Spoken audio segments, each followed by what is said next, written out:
Buenas tardes, ¿se oye bien? Buenas tardes a todos y todas, bienvenidos a la Fundación Blas Infante. Señor director del Centro de Estudios Andaluces, patronos de la Fundación Blas Infante y queridos amigos y colaboradores permanentes de la Fundación. Celebramos este año el 40 aniversario de la creación de la Fundación, allá por 1983, declarado Año del Andalucismo Histórico. Y desde aquí, antes que nada, yo quiero agradecer no solo a los patronos de la Fundación tan comprometidos de forma permanente y desinteresada en las labores que permanentemente desarrollamos, sino a todos los allegados a nuestra entidad que, insisto, de forma desinteresada, pues han venido siempre colaborando con nosotros durante estos 40 años. Un especial recuerdo a los que de alguna manera ya no están con nosotros y también a los que por razones obvias de edad pues de alguna manera ya no pueden compartir tareas semejantes. La Fundación en estos 40 años ha desarrollado innumerables actos como el que hoy nos convoca aquí.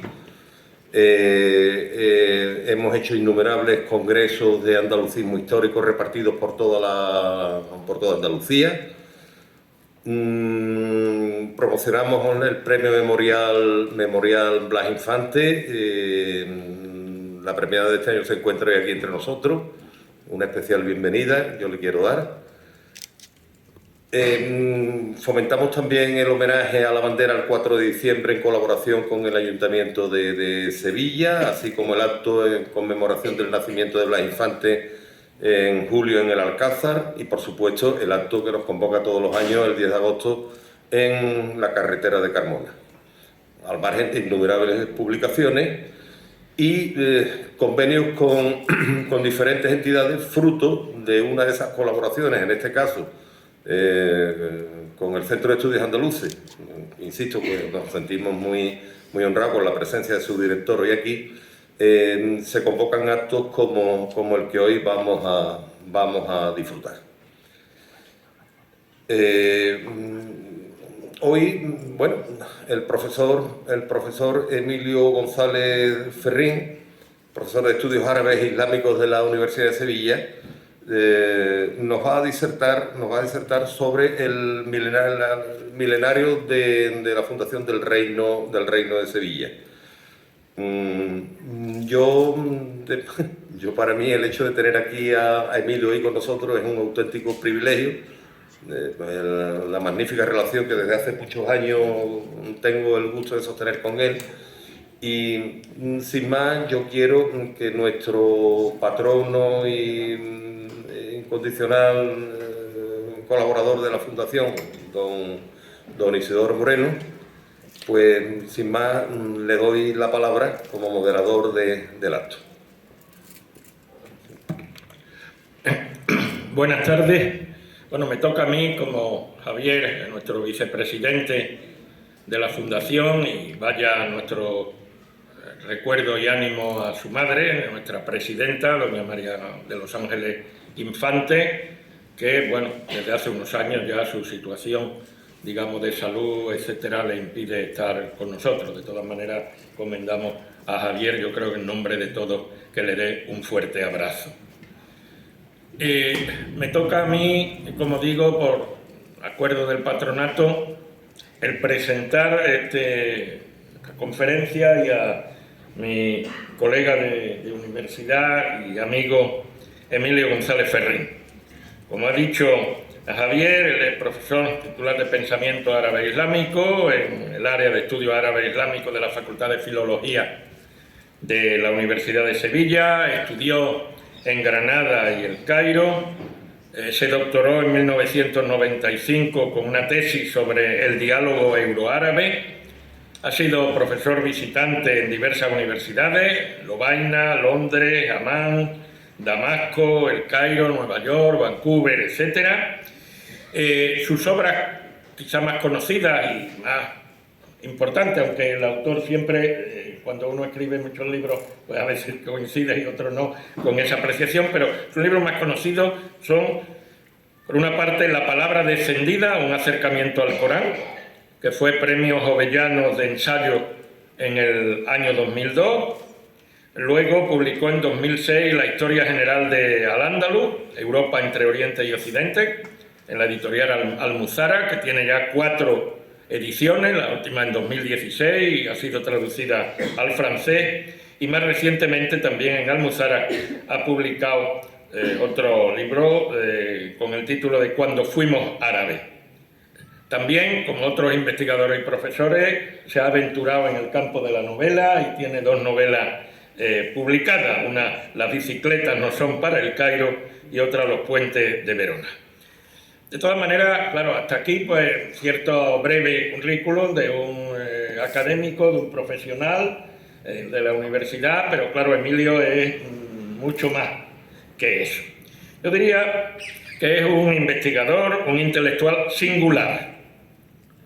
Es singular porque provoca indignación y cabreo en círculos académicos, porque cuestiona mitos y falsedades que pasan por ser verdades históricas.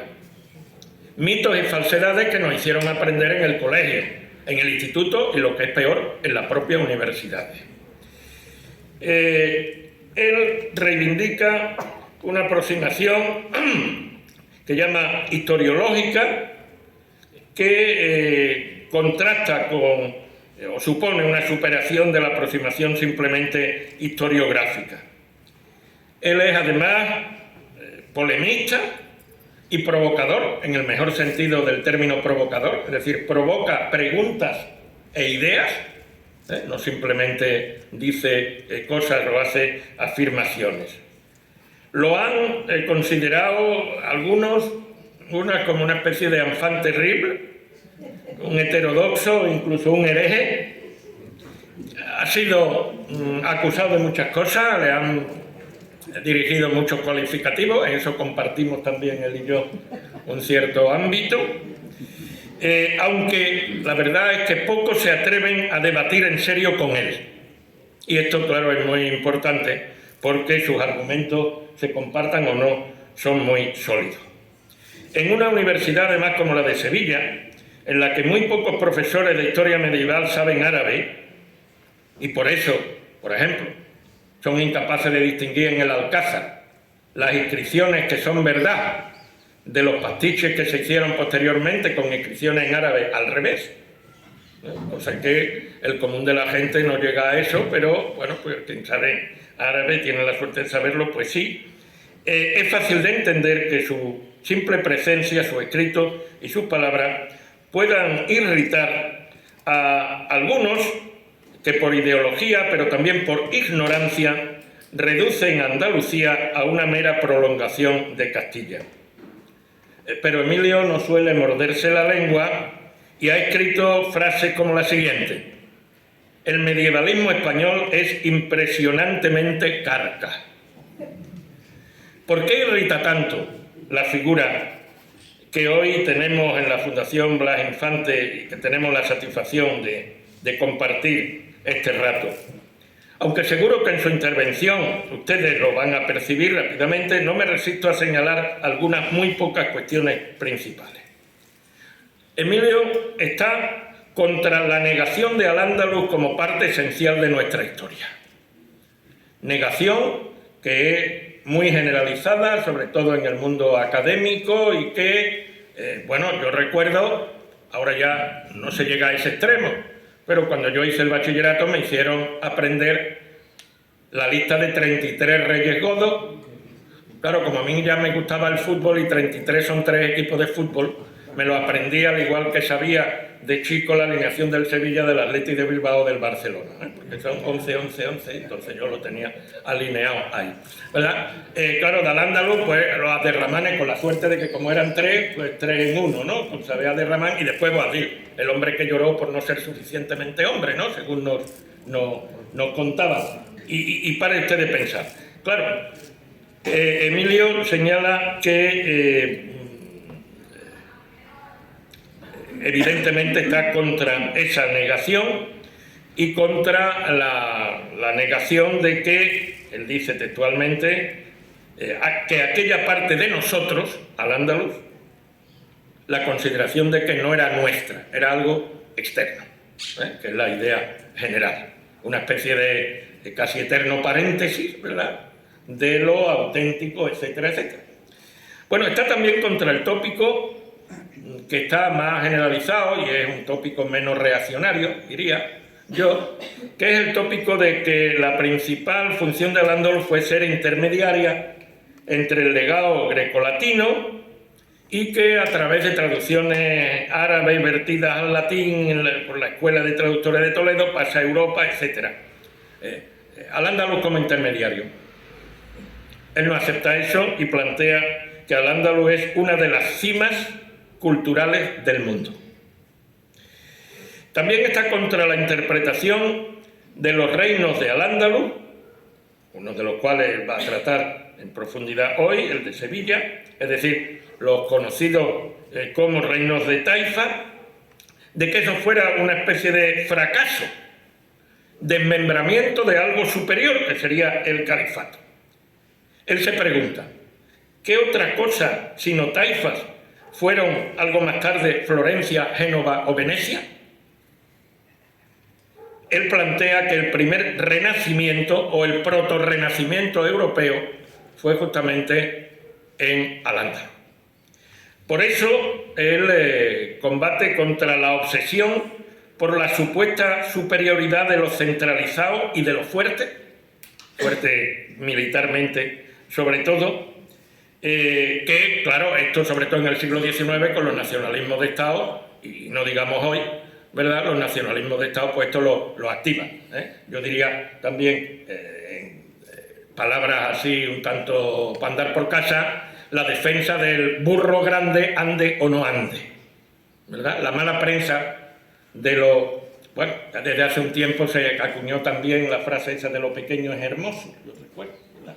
Pero hasta ese momento lo pequeño era irrelevante, lo grande. Y esto tiene que ver también con los estados y con la buena prensa, digamos, de la unidad, independientemente de para qué ni con quiénes, etcétera, etcétera. La cosa grande, mientras más grande mejor. Bueno, una grande y libre, decían algunos, ¿no?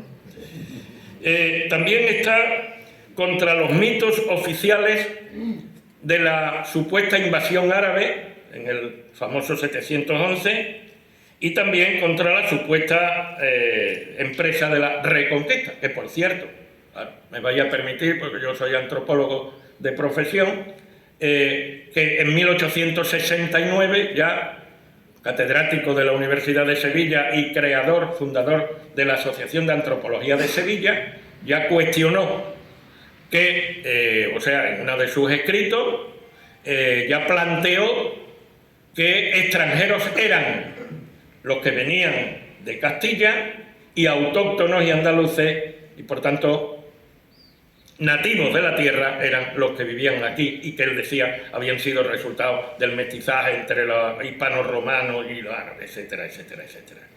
Bueno, él también está contra la consideración de las religiones como los sujetos centrales de la historia, esto es muy importante, y hace una distinción, me parece muy interesante, entre el Islam como religión, de donde los musulmanes, él dice, del Islam como civilización, de donde lo islámico.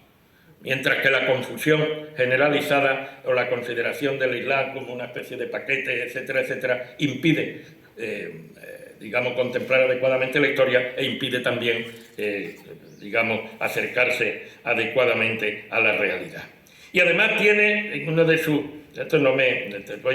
termino ya, pero quiero decirlo, él habla, por ejemplo, de que cuando se dice actualmente que hay el Islam o el islamismo, hay una radicalización del Islam, él dice no, lo que hay es una islamización del radicalismo violento, que no es lo mismo, es exactamente a la inversa. Dejo eso ahí para que pensemos la diferencia. Y, claro, por tanto, una de sus conclusiones es que Al-Ándalus no es un tiempo pasado sin más, es un componente de nuestro hoy, de nuestra identidad, una de las fuentes principales de nuestra cultura. Yo estoy seguro que Blas Infante hubiera sido tremendamente feliz si en su tiempo hubiera habido un Emilio González Ferrín. Hoy sí lo tenemos, por tanto vamos a disfrutarlo. Yo me callo y que él hable. Muchas gracias.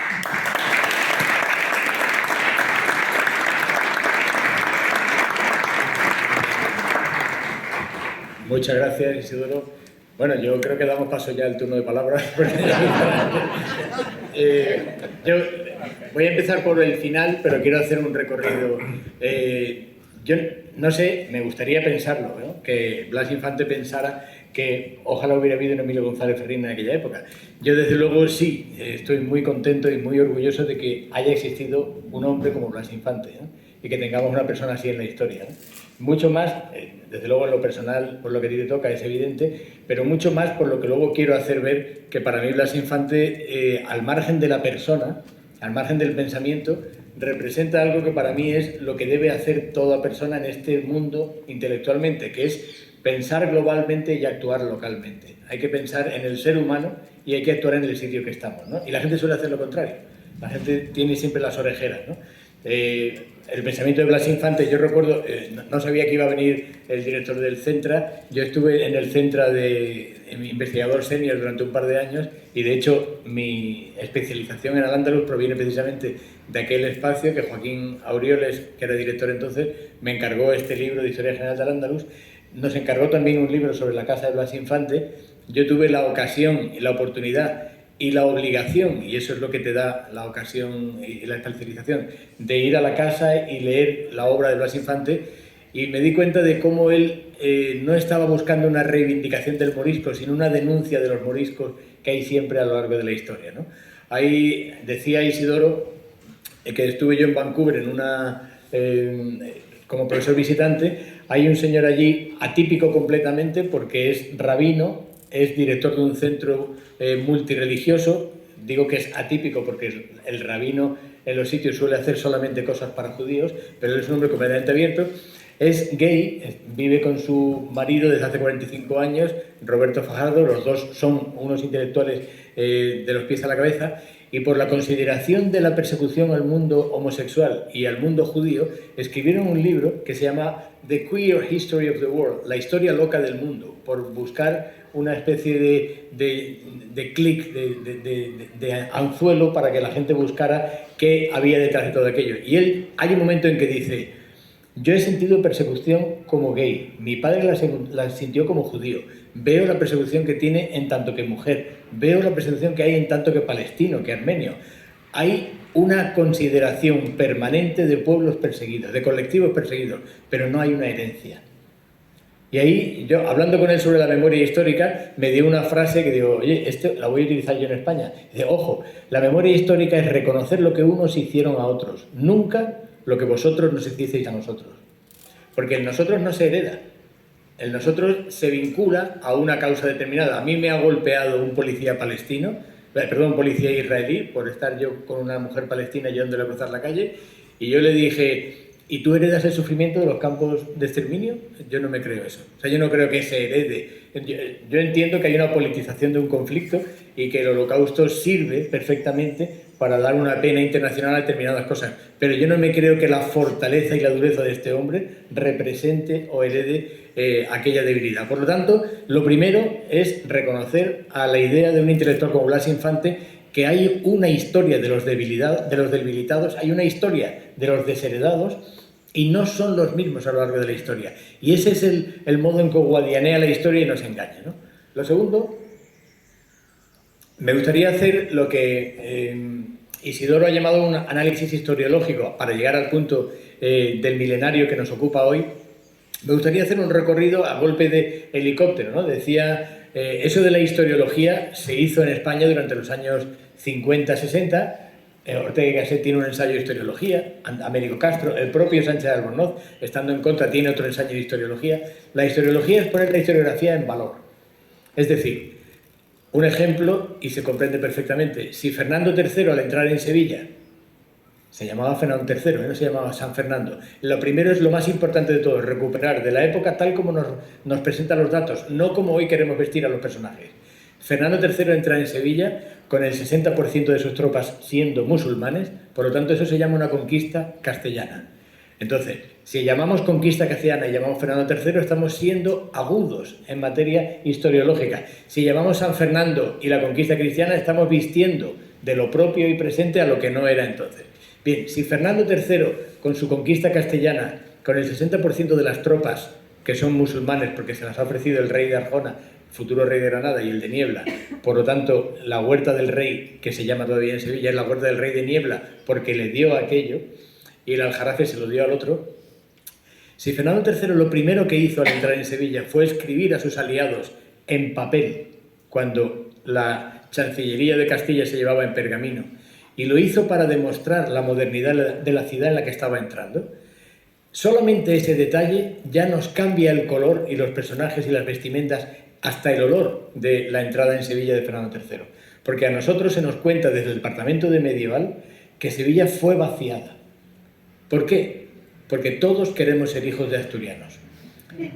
En España hay una obsesión. Yo he estado en el Príncipe de Asturias de las Letras durante muchos años, dejé de estarlo por decir cosas de este tipo, y yo no puedo entender cómo la heredera al trono de España, al margen de que a mí lo del trono de España me huele un poquito antiguo, y confío en que esa fase se supere de un modo pacífico y mediante las urnas en algún momento, pero que lo primero que haga esta persona sea ir a Asturias, a la tumba de un druida, porque no tenemos absolutamente ninguna documentación histórica sobre la existencia real de un personaje llamado Pelayo, pero sí sabemos que por las consideraciones de enterramiento, aquello es la tumba de un druida, que ese sea el fundamento ideológico de un país, a mí me parece ridículo.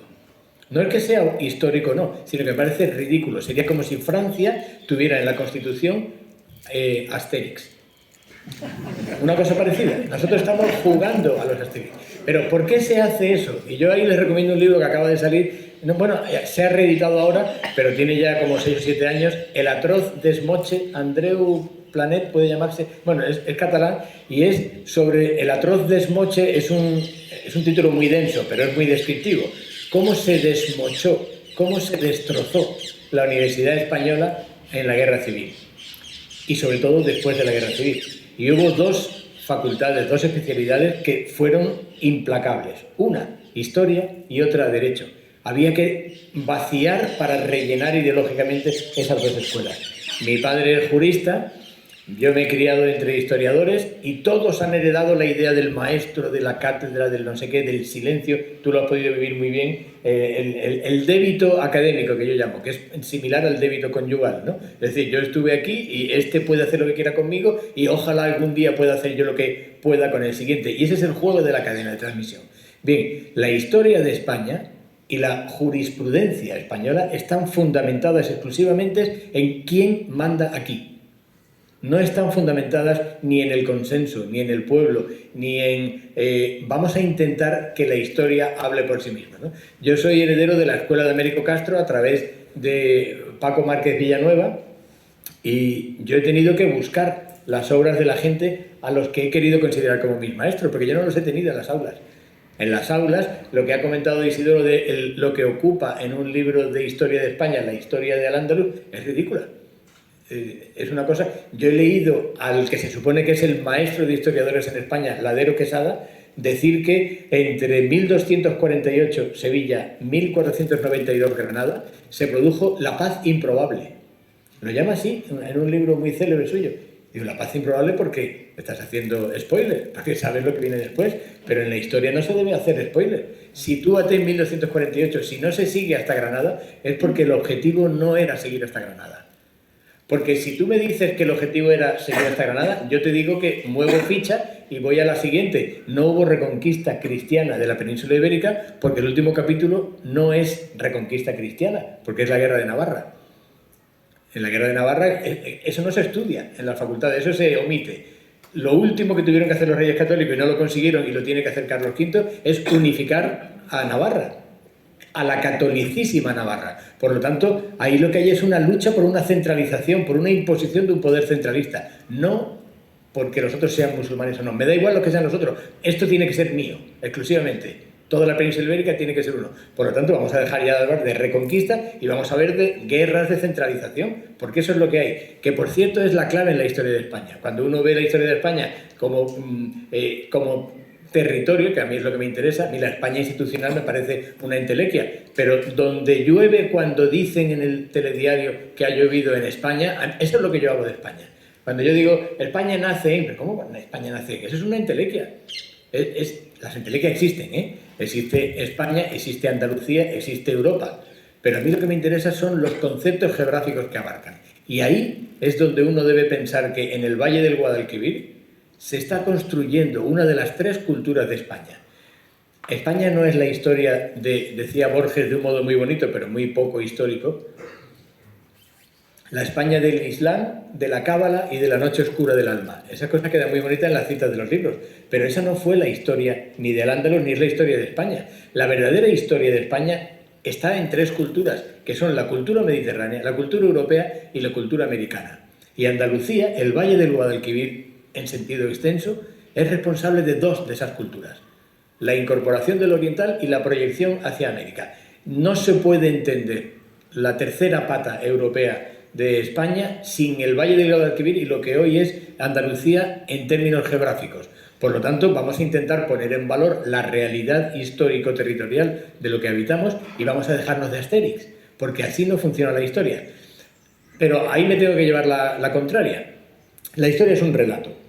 La historia no es lo que pasó, sino lo que nos cuentan que pasó. Por lo tanto, los historiadores, las historiadoras tienen una responsabilidad máxima. Son notarios y notarias de lo que dice un documento. Ese documento del papel en el que escribió Fernando III está archivado en Sevilla. ¿Y por qué no lo editan los historiadores medievalistas españoles? ¿Por qué, sin embargo, hablan del repartimiento de Sevilla cuando no existe ese documento? Y la primera noción que tenemos de repartimiento es un tipo llamado Ortiz de Zúñiga en el siglo XVI, cuyo libro está editado en 1798. Es impresionante, o 1800 incluso ya, ¿no? Pero ¿a qué estamos jugando? A un historiador antiguo, de la historia antigua, a un arqueólogo, tú no le puedes timar con 300 años de diferencia en una pieza antigua, pero a nosotros nos están timando permanentemente. La primera vez que se dijo conquista islámica o árabe de España fue cerca del año 1000. Por lo tanto, eso no es un documento histórico. Hay que centrarse en los libros de la época porque la gente escribía. La vez que yo, de un modo más antiguo, puedo entender que hay una realidad en Andalucía y por extensión en lo que será España de algo que está arabizándose es en el año 858. El primer documento que yo he visto, aquí hay algo extraño que está queriendo gritar históricamente. Eulogio de Córdoba es asesinado por su obispo. A ver quién en Córdoba reconoce que fue asesinado por el Islam. Sin embargo, todo el mundo ve el cuadro de Eulogio de Córdoba con el pobre moro debajo y el otro matándole. Pero si es mentira. Históricamente este señor murió por una sencilla razón. Y eso está en sus escritos. No quiso celebrar misa en árabe. ¿Por qué no quiso celebrar misa en árabe? Porque él consideró que había que hacerlo en latín. Por lo tanto, no entiende por qué tiene que hacerlo en árabe. Si un señor intelectual de su tiempo, en el año 858, no entiende por qué tiene que celebrar misa en árabe y se declara en huelga, no lo expresa así, pero dice que no va a consagrar en misa, y su obispo es cuando lo manda a la cárcel y cuando lo acaban matando. Por cierto, un obispo que va desde Sevilla. ¿Por qué no lo cogemos por el cuello y decir, Eulogio, eres tonto, nos invadieron hace 140 años? ¿Por qué no lo sabe? ¿No ha visto el telediario? ¿No está recibiendo educación? Está recibiendo toda la educación del mundo. De hecho, su confesor es un monje árabe que viene del monasterio de Marsaba, actual Palestina. Es decir, sabe perfectamente lo que es una orientalización, sabe perfectamente lo que es un árabe cristiano, pero él entiende que eso no es el idioma local es el latín. ¿Por qué no dice que le está confesando un árabe porque nos invadieron? Porque no lo sabe. Y si él no lo sabe en el año 858, ¿cómo lo vamos a saber nosotros hoy? Pues porque una serie de escritores han tenido que crear esa narrativa. Esa narrativa es muy nociva porque habla de esencialismos. ¿Qué esencialismo? Los árabes, los musulmanes, los españoles, los andaluces, los europeos. Pero sí que la realidad es que cuando tú estás en un territorio, tú heredas la costumbre de un territorio. Y la historia de la humanidad, eso es otra de las cosas que hicimos en el tiempo del Centra. Hicimos un proyecto en inglés que era Humanity in Motion, porque era con universidades norteamericanas. Estamos siempre en movimiento. El ser humano está siempre en movimiento. Hay un estudio ahora mismo que va a revolucionar toda la historia medieval, a quien quiera aceptarlo. Me busco la chuleta, y Íñigo Olalde. Íñigo Olalde es un científico vasco que ya tiene la maquinita, igual que la inteligencia artificial, ya tiene la maquinita para pincharnos a cada uno de nosotros y en todos los restos arqueológicos y decir de dónde viene ese ADN. Con lo cual es revolucionario, porque el 90% del ADN de los enterrados durante siglos en la península ibérica tienen que ver con el norte de África, pero son cementerios cristianos, judíos y musulmanes. Y todos son parientes entre sí. Es decir, no hay oleadas que acaben con algo, y lo que hay es, lógicamente, una presencia permanente a lo largo del estrecho. Yo vengo ahora, se lo estaba contando a Pura, vengo ahora de un homenaje que le hemos hecho a Goytisolo en Larache, cuando uno va a Larache y va a Lixus, que son las ruinas romanas que hay al lado, y ve que en Lixus gobernó Juba II, un rey bereber, casado con la hija de Cleopatra y Marco Antonio, llamada Cleopatra Selene. Por lo tanto, eran perfectamente conscientes en la época de cómo estaban entroncando las grandes ramas, las grandes dinastías latinizadas en África, desde Alejandría hasta Volúbilis, y luego él moriría también en una ciudad romana enorme que hay en Argelia. Cuando uno ve lo que implica la Roma norteafricana, se da cuenta de que uno de los problemas que tenemos, igual que digo lo del papel de Fernando III, es que nosotros no entendemos lo que era el norte de África en el año 711. El norte de África era exactamente igual que el sur de España, el sur de Europa. Exactamente lo mismo. Se hablaba lo mismo, se rezaba lo mismo y había la misma diversidad. Eso de nosotros con trenzas rubias en el norte del estrecho y en el sur todos con el té y todos bereberes, eso es un mito que se ha construido después. La realidad es que San Agustín, obispo de Hipona, hay un momento en que está diciendo que hay una serie de problemas de invasiones y que hay que celebrar un sínodo de obispos, y reúne a 200 tipos en un sínodo de obispos. ¿Cuántos curas implica aquello? ¿Qué cristianización implica? Aquel señor Juba II, que se casó con la hija de Cleopatra y Marco Antonio, había pasado toda su vida en Roma. Era un romano. Lo que pasa que racialmente era moro. Porque ¿qué implica ser moro? En griego, mauri son los negros. Moré, por lo tanto, es los oscuros. Entonces, yo, por ejemplo, tengo un problema en el ojo que es un queratocono. Digo por seguir con Íñigo Olalde. El médico que me asistió y me dijo, aquí, hasta que haya una posibilidad de implante de córnea, vas a tener que llevar siempre una lentilla especial, no sé cuánto tal. Digo, ¿por qué? Digo, bueno, pues porque... Digo, pero yo, por ejemplo, que he hecho deporte mucho, ¿ha sido alguna caída? Mira, tú tienes un queratocono porque lo tiene uno de cada 10.000, en Europa es uno de cada 100.000, en el norte de África es uno de cada 1.000. ¿Y eso? Pues porque evidentemente todo viene de África. Nos invadieron los queratoconos también. O sea, hay una invasión. Los judíos de Ignacio Olalde, que están todos enterrados y todos tienen también ADN norteafricano, otra invasión judía. ¿Por qué no admitimos que hay un permanente trasvase de poblaciones al norte y al sur? Todavía nos llama la atención que la gente quiera venir del sur al norte, cuando toda la vida ha sido sur-norte, norte-sur. El trasvase de población, que es la norma habitual en este mundo, junto con el comercio, nos sigue llamando la atención. Es algo impresionante, ¿no? Bien, pues a mí lo que me interesaba del reino de Sevilla, y está aquí uno de los primeros contertulios, Rafa Ruiz, arquitecto, que es conmigo el alma, junto también con Manolo García, catedrático de medieval, que hemos creado un poco el entramado. Nosotros lo hicimos, y él lo sabe bien, porque cuando yo empecé con este proyecto empezamos bromeando. Lo hice cuando en el 2018 vino el rey de España, y en el pabellón de las Tres Culturas, que se celebró en la clausura del WOCMES, un congreso que yo había organizado sobre Oriente Medio, decía la gente, bueno, ¿y lo próximo qué es? Y pues lo próximo es que, según las crónicas de Al-Bakri, un almeriense, pues resulta que tenemos el día exacto del 2 de noviembre, 4 o 2, ¿te acuerdas cuál era? 4, el 4. gracias, el 4 de noviembre del año 1023, un señor de Sevilla decidió que ya no quería saber nada del califato de Córdoba. Cuando uno hace esas cosas es porque Córdoba ya ha sido clonada. Las taifas, a las que hizo alusión Isidoro antes, las taifas no son el fracaso de un centralismo. Es que en España estamos obsesionados por la grande libre que decía antes. En España, la península ibérica, ha habido siempre muchas unidades locales con una entidad propia. Y lo que ahora es Andalucía ha sido siempre muy homogénea. Por cierto, el Valle de Guadalquivir como homogeneidad, pero también dos bien diferenciadas, la oriental y la occidental. Andalucía siempre han sido dos taifas, y sigue siéndolo, ¿eh? A poco que rasquemos, ¿qué tiene que ver un granadino con un sevillano? Siempre hay un pique ahí. Yo cuando estudié en Granada, llegué y yo era el sevillano. Desde aquí todo, topa vosotros, ¿no? Yo no entendía el topa vosotros, que ocurre también desde Málaga, y ahora aquí, oye, ¿y por qué Málaga? No sé si sabéis que se están celebrando, ya se están preparando la celebración de los 100 años de la generación del 27 y la está liderando Málaga. Y claro, Sevilla dice, ¿pero eso qué es? Generación del 27 sin Sevilla. Claro, ya hay dos versiones. ¿Por qué? Pues porque el territorio pesa, pero una capa y otra de la historia configura entidades completamente diferentes. El clima y la historia de Andalucía le ha dado una configuración, pero Oriente y Occidente durante 250 años fueron una frontera permanente.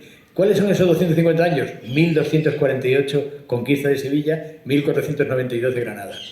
Esa paz improbable, que lo llaman con esa mala idea, porque parece que había como una contención y los zombies parando hasta que por fin consigues pasar, porque hay una historia de zombies en la historia de la Reconquista, ¿no? Esa historia es la de los romances fronterizos. Esa historia, cuando yo estaba en Estados Unidos, les decía, bueno, pues de la conquista de Sevilla a Granada lo hacemos muy rápido, decía yo de broma, porque en realidad solo pasan 250 años. Que es toda la historia de Estados Unidos, por cierto, pero bueno, lo podemos hacer ahí. Bueno, pues así es como hemos funcionado nosotros en nuestros libros de historia. En esa historia, cuando ayer, por ejemplo, estábamos en la cena de los Lara en el Alcázar, y yo siempre enseño el Alcázar empezando al revés. Mi amigo Rafa lo enseña mucho mejor que yo, pero yo lo enseño empezando por la capillita gótica, diciendo, mira, esto es lo más antiguo. Y la gente no entiende que eso es lo más antiguo, porque lo más antiguo queremos que sea lo moro. ¿Por qué? Pues porque estábamos más cerca de los moros, todavía éramos un poquito medio tontos y nos íbamos adecentando históricamente, castellanizando y cristianizando, pero todavía esa especie de ¿cómo decía Gustavo Bueno con su estilo asturiano? Decía, ese arte del sur, que parece que le habéis dado bocados a las escayolas. Esa forma tan intelectual de describir todo un arte mediterráneo, ¿no? Bueno, pues esa alhambra que se está haciendo en Oriente se está recopilando también y se está haciendo a la vez en el Alcázar de Sevilla un siglo después de la primera capilla gótica. Por lo tanto, no es una reminiscencia de es que como eran árabes seguimos así, no, es el estilo de la época, es el Norman Foster de los tiempos. Es el mejor arquitecto de los tiempos y que es el estilo de moda. Por lo tanto, ahí incido en lo islámico. Ese palacio civil de una dinastía que ya es castellana, que lo escribe en árabe. ¿Para quién escribirá este hombre en árabe? El friso, toda la portada del Alcázar. Si había vaciado Sevilla de árabes, ¿para qué escribirá eso en árabe? ¿Se habrá equivocado? Porque muchas veces nos pasa en el ordenador que le das al corrector y de pronto te sale otra cosa. A lo mejor ocurrió algo así, ¿no? ¿Por qué escribieron mal el nombre del arquitecto que aparece también en el...? Porque cuando hablas con un arabista dice, no, ahí pone claramente, yo soy Pedro I de Castilla, rey por la gracia de Dios. Y es curioso porque por la gracia de Dios lo escribe Bifadl Allah. Porque Allah es Dios, no es el Dios de los musulmanes, sino que es Dios. Y los cristianos árabes rezan a Allah.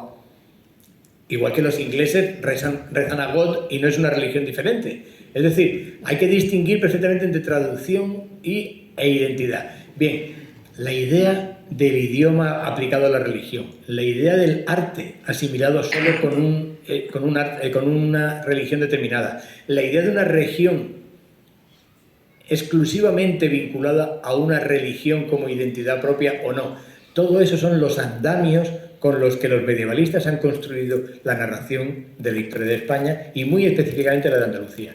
Porque Andalucía, en realidad, Y era lo que queríamos hacer con el Milenario del Reino de Sevilla, porque el Milenario del Reino de Sevilla no es una taifa cualquiera, llega desde el sur de Portugal hasta Murcia, por lo tanto hay una búsqueda inteligente de lo que es importante. ¿Qué es importante? Vuelvo a lo mismo, el Valle del Guadalquivir. La historia de la península ibérica es la historia de sus valles. Toda la elasticidad de Al-Ándalus se construye sobre lo importante es controlar bien el Valle del Guadalquivir, el Valle del Tajo o el Valle del Ebro, muy específicamente el Ebro y el Valle del Guadalquivir. De hecho, en la época que yo estaba hablando antes de Eulogio de Córdoba, hay una reacción de la península contra los invasores. Y los invasores vienen del norte, es Carlomagno que quiere controlar el Valle del Ebro. Y hay una reacción, hay una primera centralización. Abderramán III, gran centralizador. Almanzor, gran centralizador. La historia funciona por sístole y diástole. O quiero centralizar o prefiero gobiernos locales. Centralizar, gobiernos locales. Bueno, pues aceptemos cuál es la naturaleza de nuestra historia. Aceptemos que en España, como tal, lo que hay es una suma de reinos. No hay una obligación por una unidad previa católica, apostólica, romana, que es lo que queremos proyectar. El gran problema del catalanismo es una narración. Es la narración de que lo natural aquí era ser así. En la República había sillones de la Real Academia para el catalán y para el vasco. ¿Cómo es posible que no hayamos sacado ninguna lección de nuestra historia, de la posible diversidad de nuestra historia? Bueno, pues centrándonos en el milenario, centrándonos en el rey en Sevilla. Por cierto que al rey le hice una broma y no es un hombre de gran sentido del humor. Porque estábamos, como somos muy catetos, cuando estaba el rey, la azafata que hacía los oficios protocolarios tenía unos centros de Valladolid que era impresionante, porque parece que no había gente aquí que pudiera hablar ante un micro. O sea, hacemos en Sevilla, yo no soy sevillano, pero entiendo que aquí hay una forma de hablar y que hay gente que tiene una cierta cultura. Por lo tanto, puedes poner ante un micro una persona, hombre o mujer, que tenga un acento y no esa obsesión que tenemos por castellanizar los telediarios, ¿no? Que aquí cuando hay, eso ocurre también en La Palma con amigos míos canarios, de pronto estalla el volcán de La Palma, los periodistas locales empiezan a decir el volcán que se cayó, que no sé cuánto, todo con un acento, y de pronto llegan los de Madrid. Y ya es cuando se va a entender la noticia. Y la gente allí decía, las lavas es impresionante. Digo, pero ¿por qué haces esa idea de catetizar el mapa lingüístico de la península ibérica? Bueno, pues cuando estábamos en esa ceremonia en la que una chica está diciéndole al rey todo lo que hemos hecho y cómo va a haber los eventos, entonces la azafata lo dice primero en español y luego en inglés. Y en inglés dice His Majesty Philip IV, porque se equivocó y en vez de V, palito, 6, hizo palito V y no dijo the sixth, sino the fourth.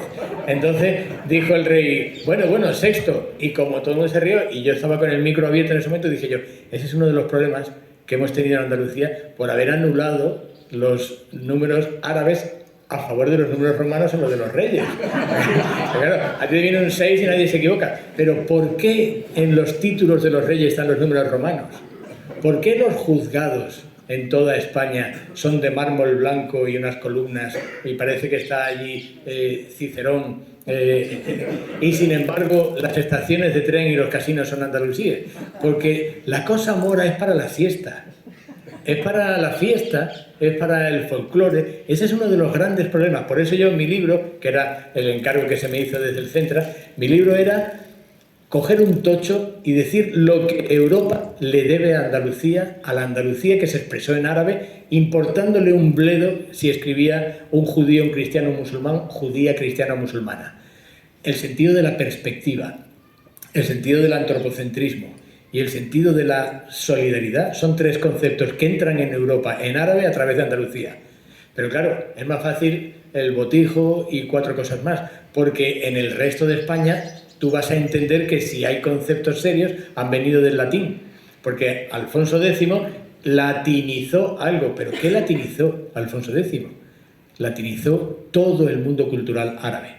Alfonso X entró en esta ciudad y dijo, tiene que haber estudios. Tiene que haber un colegio de estudios, que es una forma de decir, estudios generales, una forma de decir, habrá una universidad, de árabe y latín. ¿Por qué dijo de árabe y latín? Pues la traducción real sería que tenga estudios clásicos y modernos. En realidad lo dijo en otro sentido, modernos y clásicos. En árabe, porque todo médico tiene que estar ahora mismo con un tratado en árabe y todo astrónomo tiene que tener un tratado en árabe, y los estudios antiguos por las cosas de los latinos, porque él estaba empeñado en castellanizar todos los códigos, hará las 7 partidas, lo hará en castellano porque ya no lo quiere hacer en latín, pero quiere recuperar lo antiguo y lo nuevo. Es decir, para él era evidente que los estudios árabes eran la modernidad, y estamos hablando de 1250. Por lo tanto, ¿qué es el milenario del Reino de Sevilla? Es un intento de hacer ver que desde que un tipo en Sevilla dijo soy rey de Sevilla y no voy a pertenecer al califato de Córdoba, hasta que ese título lo ostenta hoy día Felipe IV VI, ha habido una continuidad. Los medievalistas están que no les llega la camisa al cuerpo. ¿Por qué? Porque para ellos es Fernando III el que crea el Reino de Sevilla. Pero Fernando III no hay constancia de que creara el Reino de Sevilla. Porque si él es el rey de Castilla, lo último que quiere es crear un reino diferente. Como mucho lo habría incorporado al suyo. ¿Entendéis? O sea, yo ahora mismo, España no quiere que Cataluña sea independiente. Bueno, que lo sea, pero llamándose Catalania. Lo que tú no quieres es que sea independiente. En ese momento lo que tú no quieres es que Sevilla sea independiente, pero tú incorporas ese título. Y él, si metéis en Wikipedia, títulos del rey de España, uno de los títulos, rey de Sevilla. ¿Quién creó el título? El abuelo del rey Al-Mutamid. Pues ya tenemos el follón, porque ahora tenemos que hacer mesas redondas que sean para temas árabes y para temas serios. O sea, primero hablábamos una cosa. Entonces, ese es uno de los grandes problemas que tenemos en esta tierra. ¿Cómo es posible que no entendamos la continuidad? ¿Cómo es posible que no entendamos que cuando Pedro I construye en árabe un palacio de estilo islámico, lo está haciendo porque es el estilo moderno? ¿Cómo es posible que no entendamos que no se toca una piedra de lo que entonces era la mezquita principal de Sevilla hasta 1400 y pico, cuando se empieza a arreglar? Pues precisamente porque está todo el mundo orgulloso de ese estilo. Pero nosotros ahora estamos repintando blasones, que diría Antonio Machado, para parecer todos vikingos. Porque ese es uno de los grandes problemas que tenemos en España. La idea de ser todo, el mito gótico de toda la generación de Ortega, de Maraval, y todo esto, que todo proviene del centro de Europa. En el milenario del Reino de Sevilla vamos a fracasar, porque no vamos a conseguir que el ayuntamiento invite al rey. Porque yo lo estoy intentando, ¿eh? Lo que pasa es que ahora están de elecciones y me lo ha prometido cada uno por separado, pero a ver quién lo va a hacer en grupo. Yo estoy deseando que en noviembre yo pueda decir, oye, pues estaba convencido de que íbamos a fracasar. Porque yo tengo 2 libros en mi mente. 1, lo que se hizo en el milenario del Reino de Sevilla. 2, lo que se podía haber hecho. Entonces yo quiero saber cuál de los 2. El alcalde, por cierto, está muy por la labor ahora mismo, pero lo que pasa es que está en una situación de interinidad. O sea, ya veremos si funciona o no funciona. Bien, ¿cuál es mi objetivo? Quitarle, yo voy a ir terminando porque quiero darle la palabra al público, porque lo interesante aquí es el intercambio. Cuando yo estaba en Centra, perdona que haga siempre alusiones, porque para mí el arranque de los estudios andalusíes fue con el Centra. Yo soy un estudioso de lo que llaman en Inglaterra el Early Islam, el Islam naciente. ¿Cómo nace el Islam? Yo soy especialista en religiones comparadas, y las religiones a nosotros nos dicen 622. Mahoma va de Meca a Medina. Cristianismo, el niño Jesús nace en el portal de Belén. Y en el máster de religión en el que yo imparto clase siempre digo de broma, bueno, vamos a ver, vamos a ubicarnos historiológicamente, ¿vale? El niño Jesús ha nacido en el portal de Belén. Están los 3 reyes magos, los pastores, está todo el mundo. María ya le quiere dar el pecho, José quiere cerrar la puerta a ver si se va esta gente, se va todo el mundo, la mula y el buey se quedan dentro, pasa un día, 2, 3, un mes, otro, y pasa justo un año. Entonces, lo que yo le digo a mis alumnos es, ha pasado justo un año, es el cumpleaños de ese niño. Y abre José la puerta y lo ve todo el pueblo. ¿Qué le dicen? ¿Feliz cumpleaños o feliz Navidad? Eso es una broma, evidentemente, pero es para decir hasta qué momento hay que esperar para decir feliz Navidad. Os pongo otro ejemplo. He hablado antes de Agustín de Hipona. Agustín, obispo de Hipona, San Agustín, es el primer tipo que pone por escrito las razones de la crucifixión de Jesús. Jesús ha muerto por nuestros pecados. Cualquier catequista de ahora da por supuesto que eso lo sabemos desde el minuto 0, pero lo dice en el año 400. Es una construcción a posteriori. Las culturas son construcciones a posteriori que en una lectura única parece que todo estaba ya desde el principio. Ni sabemos nada sobre un personaje llamado Jesús, ni sabemos nada sobre un personaje llamado Mahoma. Todo eso ha sido construido siglos después. No hay posibilidad ninguna de escribir ni de recibir nada escrito en árabe hasta el año 800 de nuestra era.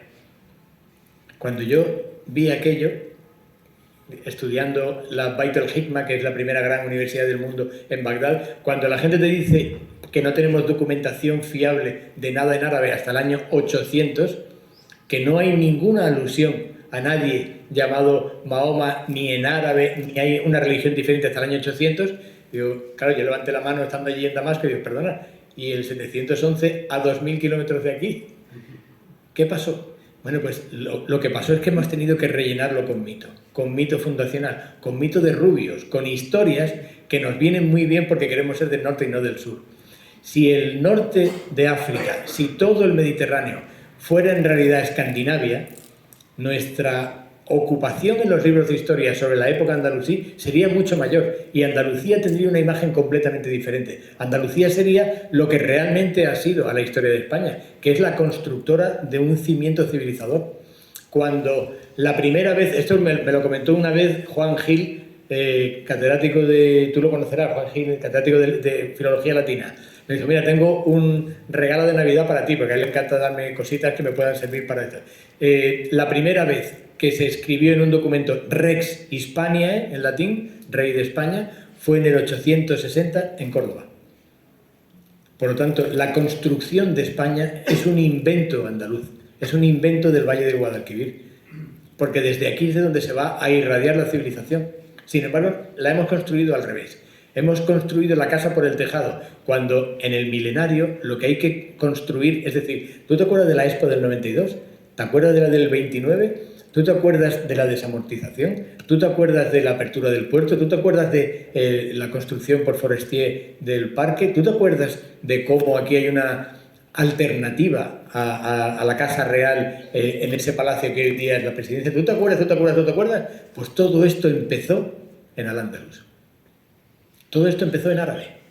Y no pasó absolutamente nada porque se cambió, pero no echaron a la gente, se cambió el idioma y no pasó nada. Cuando yo hoy escribo la mayor parte de las cosas que tengo que escribir en inglés para tener méritos, no es porque nos hayan invadido, a pesar de que en España tenemos bases americanas, vosotros lo sabéis, ¿no? Bueno, pues resulta que las bases americanas que hay en España no son la razón de que yo escriba en inglés. Pues dentro de 300 años, a lo mejor a un iluminado de la historia de España le da por decir bases americanas, académicos escriben en inglés, invasión americana de la península ibérica, y mira los tíos, con vaqueros, ahí lo tiene. Pues así es como se ha construido nuestra historia, porque no se ha construido historiológicamente. Yo voy a cerrar aquí, pero quiero que sepáis que cuando uno va a Ahmad, Blas Infante fue a Ahmad, y ve la devoción que se tiene a esa persona que está allí enterrada, al Mu'tamid, no es la devoción a un tiempo de una religión determinada, es la devoción a una cultura que fue el cimiento de todo el Mediterráneo durante muchísimo tiempo. Se vive así en el norte de África, pero no se vive así en España. En España se vive como una excepcionalidad de gente que se vestía de una forma muy rara y que rezaba mirando a no sé qué sitio. La historia de Andalucía está construida volcándose en la historia de España. Yo no soy nada esencialista, ni andalucista, ni españolista, ni europeísta. Si acaso universaliza, si queréis, en los términos en los que Blas Infante entendió que había que pensar globalmente y actuar localmente. A mí me duele la muerte en Ucrania, como me duele en Palestina, como me dolió en el 36, como me dolió en 1492. Pero la gente ha elegido qué muertes le duelen más en función de una identidad etérea, llamada religiosa, o en función de un pasaporte. Esa es la locura de los localismos, ¿no? Yo quiero terminar precisamente con la idea que he dicho antes, porque es algo que cuando desaparezcamos resulta que ya nadie va a hablarlo, ¿no? Blas Infante nunca se convirtió al Islam. Blas Infante fue un intelectual cabal toda su vida, lo habría sido también de convertirse al Islam, pero es que no lo hizo. El hecho de vestirse de moro en Ahmad, todos nos hemos vestido de moro en algún sitio, en la Alhambra, toda la generación del 27 vestida así, ¿no? Pero Blas Infante, y tú lo sabes por cómo quedó su casa, la imaginería de su despacho, la cruz, las vírgenes, son las de un hombre que no es un beato, pero tiene una tradición determinada, perfectamente compatible con el hecho andalusí que él siempre valoró. Y de ahí lo que vamos a ver en la próxima semana sobre la obra del Mutamid. Fue un adelantado a su tiempo porque fue capaz de hacer una lectura transversal del territorio, no exclusivamente de una religión o de una etnia o de una nacionalidad. Pero una cosa que hizo muy importante fue darse cuenta de que el campesino andaluz de su tiempo heredaba el sufrimiento del morisco de la época de los Reyes Católicos. Ahí hay una inteligencia universal que está muy por encima de las manipulaciones que se han hecho, sobre todo desde determinados intelectuales, pensando que se podía menospreciar la obra de un hombre universal. Así que me gustaría terminar diciéndoos que todo lo que hagamos sobre el milenario tiene una sola fundamentación, la continuidad. Esa continuidad la representamos nosotros, los que habitamos el valle del Guadalquivir. Hoy se llama Andalucía porque es el último resquicio fónico de algo que se llamó Al-Ándalus. Yo venía ahora de una conferencia de mi amigo Antonio Narbona hablando sobre las hablas andaluzas y claro, desde el punto de vista de los historiadores de la lengua, dice, hay una característica muy curiosa en Andalucía y es que cuando yo era pequeño en el pueblo que vivía decíamos peseta. Pero cuando fui a la parte más oriental se decía pesete. Eso se llama en árabe imala. La imala, en Damasco, la gente no dice Fátima, dice Fatme. Ese pequeño rasgo de continuidad es a lo que los científicos nos deberíamos dedicar a decir, ¿te das cuenta cómo se te vuelve a colar al Andalus en cualquiera de las cosas que cuentas? Porque está ahí, porque es un componente, como decía antes Isidoro, no es un tiempo que tú puedas cerrar y largar a la gente, está permanentemente vivo en la civilización que nosotros representamos en Andalucía. Muchísimas gracias.